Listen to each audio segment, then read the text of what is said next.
ইমাম আহমদ ইবনে হাম্বল রাহিমাহুল্লাহ ছিলেন 10 লক্ষ হাদিসের হাফেজ, এরপরেও জনগণ মেনে নেয়নি। তার পায়ে রশি দিয়ে যেমন কুকুর মারা গেলে রাস্তায় মানুষ টেনে নিয়ে বাইরে ফেলে দিয়ে আসে, ইমাম আহমদ ইবনে হাম্বল তার যুগে নয়, এখন পর্যন্ত যত মানুষ এসেছে হাদিস শাস্ত্রে সবার চেয়ে বড় পণ্ডিত, এরপরেও জাতি তাকে মেনে নেয়নি, সমাজ তাকে মেনে নেয়নি। তার পায়ে রশি দিয়ে রাস্তায় টানা হতো, তাকে পিটানো হতো। ইমাম আহমদ ইবনে হাম্বলের মতো মানুষ জাতির কাছে সম্মান পেলেন না। আমরা জাতির কাছে সম্মান পাই বুঝতে পারি না। বুঝতে হবে আমাদের প্রচারের ত্রুটি রয়েছে।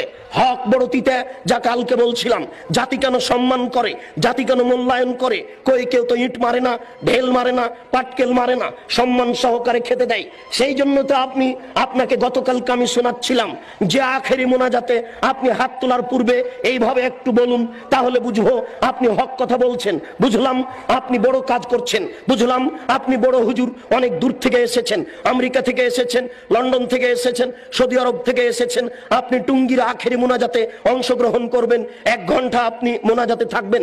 সারা পৃথিবীতে মানুষ টিভি চ্যানেলে আপনার মোনাজাতে অংশগ্রহণ করবে। সেই টুঙ্গি থেকে নিয়ে মতিঝিল পর্যন্ত মানুষ একাকার হয়ে আপনার মোনাজাতে অংশগ্রহণ করবে।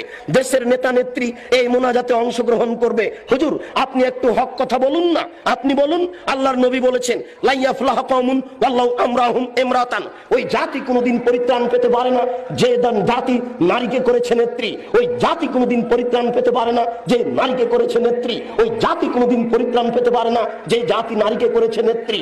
আপনি বলুন দোয়া করার পূর্বে আল্লাহ রাসূল বলছেন আলী লা তাদুতিম সালান ইল্লা তামাস্তাহু ওয়ালা কাবরান মুসরিফান ইল্লা সাওয়াইতাহু, আলী তুমি ছাড়বে না কোনো উঁচু কবর, সবকে ভেঙে সমান করে দাও। আলী তুমি ছাড়বে না কোনো ছবি মূর্তি, সবকে ভেঙে একাকার করে দাও। আপনি এই বক্তব্য দেওয়ার পরে এবার হাত তুলে দোয়া করুন, দেখা যাবে কত নেতা নেত্রী আপনার দোয়াতে অংশগ্রহণ করে, কত জনগণ আপনার দোয়াতে অংশগ্রহণ করে।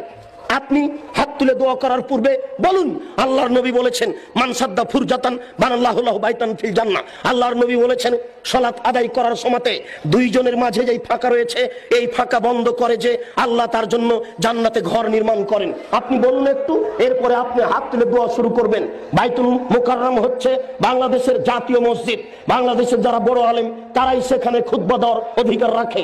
বাংলাদেশের 3 কোটি আহলে হাদিসের আমির হচ্ছেন মুহতারাম আমিরে জামাত ডক্টর আসাদুল্লাহ গালিব, 5 ভাষার সমমানের পণ্ডিত। কই আজ পর্যন্ত আমরা দেখলাম না যে বাইতুল মুকাররমে তিনি খুতবা দিতে পারছেন। কোথায় হক রয়েছে? কে হকের কথা বলবে? আপনি একটু দোয়া করার পূর্বে বলুন।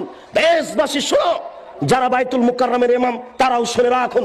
আল্লাহর নবী বলেছেন মান সাদ্দা ফুরজাতান বানাল্লাহু লাহু বাইতান ফিল জান্নাহ, যেই ব্যক্তি দুইজনের মাঝের ফাঁকা বন্ধ করবে তার জন্য